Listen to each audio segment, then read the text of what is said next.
کن کن چیزوں سے وضو ٹوٹ جاتا ہے، یعنی کہ وضو توڑنے والی کیا کیا چیزیں ہیں۔ حدیث پاک میں ہے ان علی بن طلق قال قال رسول اللہ صلی اللہ تعالی علیہ وسلم اذا فسا احدکم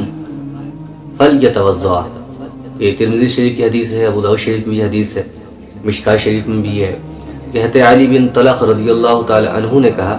رسول کریم صلی اللہ تعالی علیہ وسلم نے فرمایا کہ جب تم میں سے کسی کو ہوا خارج ہو تو وضو کرے، یعنی ہوا نکلنے سے وضو ٹوٹ جاتا ہے، حدیث پاک میں۔ عن علی کی قال سألت النبی صلی اللہ تعالی علیہ وسلم من المزی فقال من المزی الوضو۔ حضرت علی کرم اللہ تعالی وجہہ نے فرمایا کہ میں نے نبی کریم صلی اللہ تعالی علیہ وسلم سے مزی کے متعلق دریافت کیا تو حضور صلی اللہ تعالی علیہ وسلم نے فرمایا کہ مزی نکلنے سے وضو واجب ہو جاتا ہے، یعنی وضو ٹوٹ جاتا ہے۔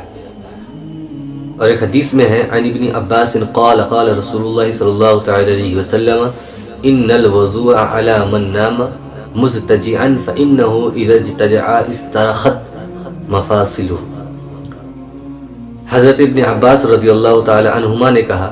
کہ حضور صلی اللہ تعالی علیہ وسلم نے فرمایا کہ جو شخص لیٹ کر نیند سے سو جائے اس پر وضو واجب ہے، اس لیے کہ جب آدمی لیٹتا ہے تو اس کے جوڑے ڈھیلے پڑ جاتے ہیں، یعنی کہ جب کوئی شخص لیٹ جائے، لیٹ کر کے سو جائے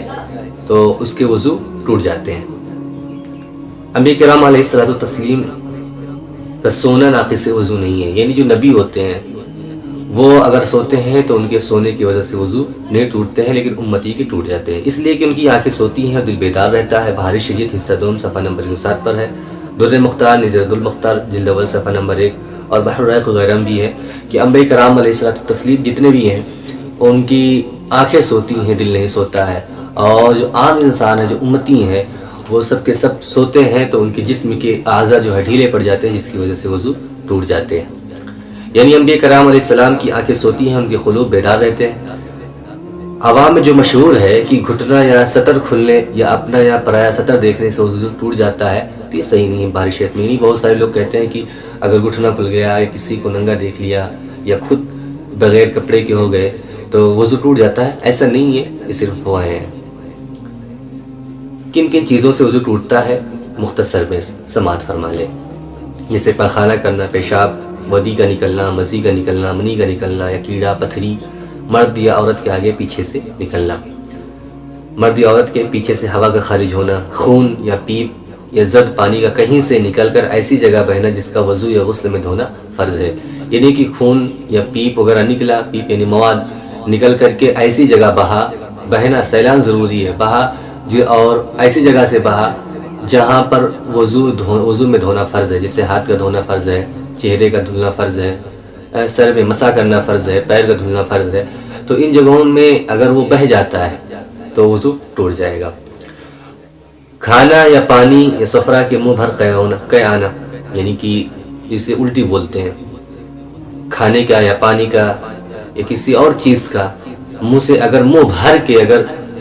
پلٹی ہوئی، قے ہوئی تو وضو ٹوٹ جائے گا، اگر منہ بھر سے کم ہے تو وضو نہیں ٹوٹے گا۔ اس طرح سو جانا کہ جسم کے جوڑے ڈھیلے پڑ جائے، بے ہوش ہو جانا، جنون ہونا، غشی ہونا، کسی چیز کا اتنا نشہ ہونا کہ چلنے میں پاؤں لڑکھڑائے، یعنی اتنا نشہ کر لے کہ چلے تو اس کے پاؤں لڑکھڑائے نشے کی حالت میں۔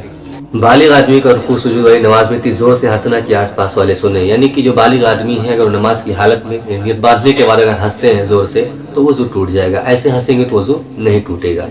دکھتی آنکھ سے آنسو بہنا، اور یہ آنسو ناپاک ہے، دکھتی آنکھ سے آنسو کا بہنا،